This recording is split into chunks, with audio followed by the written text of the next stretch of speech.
So now I am standing in front of this showroom. This is the 46 square meter 2-room flexi unit. Okay, so this is the showroom at HDB Hub Level 3, my nice home gallery. So the purpose of this video today, we're going to do a Feng Shui analysis of this showroom. Let's walk in.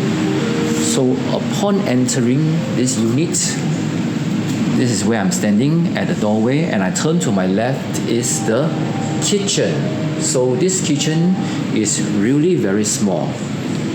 Okay, so if I walk in like this, okay, so it takes me about 1, 2, 3, 4, 5, 6, 7, 8 footsteps, and I turn around, and this is the whole kitchen unit. Okay, so over here we have got the stove with the cabinets and the upper cabinets, and over this side here the kitchen sink with the bottom cabinet and also the upper shelf cabinet, and there's a drying rack over here. Now, so I'm gonna say this: the sink from Feng Shui view will always represent the water element, and the stove here will always represent the fire element. So even though this is not the traditional fire gas stove, we will still consider this to be the fire element, okay, because this is where you do your cooking. It creates heat and warmth. So always remember, from Feng Shui view, water element and fire element will never mix well together. They will always clash. Okay, so if water and fire element clash, it will cause disharmony to the occupants staying here, or even health problems. But if I look at it more closer, actually the sink is not directly opposite the stove here. You can see there's still a little bit of an angle.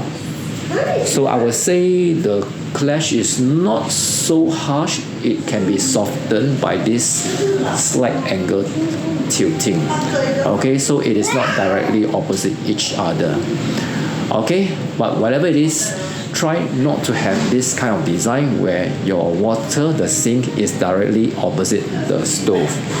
If you currently stay in a apartment where you already have this kind of design where the sink is already opposite the stove, maybe I'll suggest this place here, put maybe a wooden chopstick.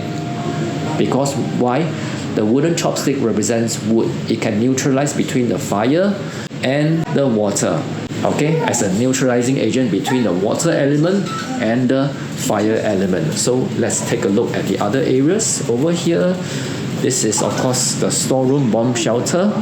Okay, so this is where you store any additional items, the storeroom, the bomb shelter, but the same rule will apply. Always keep it neat and tidy and clutter-free. Anything not needed, always please dispose it. Okay, now let's take a look from this view here.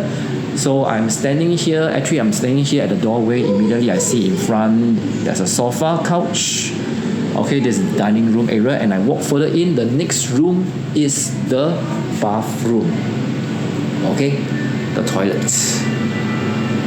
Okay, so from Feng Shui view, the bathroom is considered to be an unclean place. Okay, why? Because you do your toileting, your shitting, your urine here, and even when you bathe, you shower, all the dirt will flow down to the floor. Okay, so all these unclean particles, okay, they can actually linger around in the air and float out, exposed to the living room. And even worse, over here we see that there is a dining room, and look closely, this dining room is also near to the bathroom. So what happens if your bathroom door is open and then you are having meals at this dining table here? Can you imagine the particles from the bathroom float to your food that you're eating? So my recommendation, always keep this door closed. Okay, when you do your toileting, once you finish your toileting, always put the lid down and flush the toilet bowl. Always keep the toilet bowl lid down and close the bathroom door so that whatever negative energy will not flow out into the main living room area. And especially over here, you already have got the dining table where you eat your meals and you are somehow close to the bathroom. Okay, so one good thing about this unit is that there's a proper place for dining over here. Okay, alright, so this is the living room, the sofa, couch, TV. Okay, and over here, this is some kind of an extra room. I think this is a new design. Okay, the new design of the 46 square meter HDB 2-room got this small little extra room. Okay, so let's go in. Okay, so you can see that this is actually a very small space over here. See, my hand, I reach here to the end of the wall over here. It's actually not very big. Okay, so I would say this place here is maybe like a small relaxation corner. I would say it's meant for relaxation, but I wouldn't suggest you use this room to be a permanent bedroom or a permanent sleeping place. Why? Because as you can see, other than the fact that it is very small and cramped over here, okay, this bed or whatever, I don't think this is a bed. I think this is a chair bed. You see that the head area is placed against the wall, where over here is the window. So always remember, if you want to have a proper sleeping place, always make sure that the head area of the bed should be against a solid wall, not against the window. Okay, so this small little space over here, this extra room, please don't use it as a permanent bedroom for sleeping. Okay, let's exit out and move over to the main bedroom. Okay, so this main bedroom looks very nice. Okay, you have a queen size bed over here, and over here, hi, this is a full length mirror. Okay, now I wouldn't recommend having lots of mirror in a bedroom. The bedroom should be a place for resting and sleeping. Okay, it is not nice to see your own reflection when you are sleeping and resting. Okay, just imagine in the middle of the night, suddenly if you woke up and you see your own reflection in the mirror, how would you feel? Okay, but luckily this mirror is not facing the bed directly. Okay, it is tilted at an angle where it is facing towards the entrance of the bedroom. Okay, so still not so bad lah. Okay, so this bedroom, as you can see, there's still some walking space. Okay, there's a walking space over here, and over here, this is a full height. That means from floor to ceiling. Okay, this is a full height wardrobe cabinet.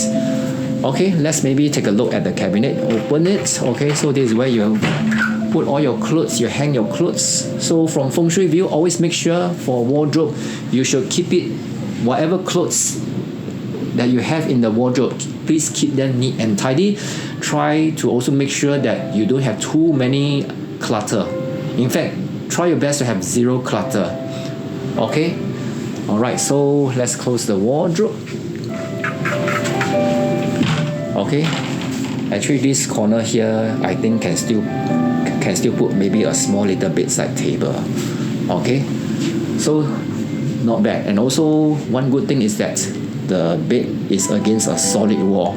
So always remember, when we talk about bed placement in the bedroom, you should always have the head area of your bed placed against a solid wall, because that represents stability. Okay, so that's all for the bedroom. Let's exit out here. This is the this is the living room. Okay, the TV here. So the sofa, couch. This seems like it is a stable wall. Yeah. So of course, it is good to have the sofa, couch against a stable wall.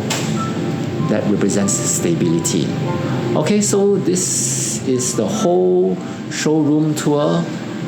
My personal Feng Shui analysis of this 46 square meter HDB 2-room flat. Okay, so thank you for watching.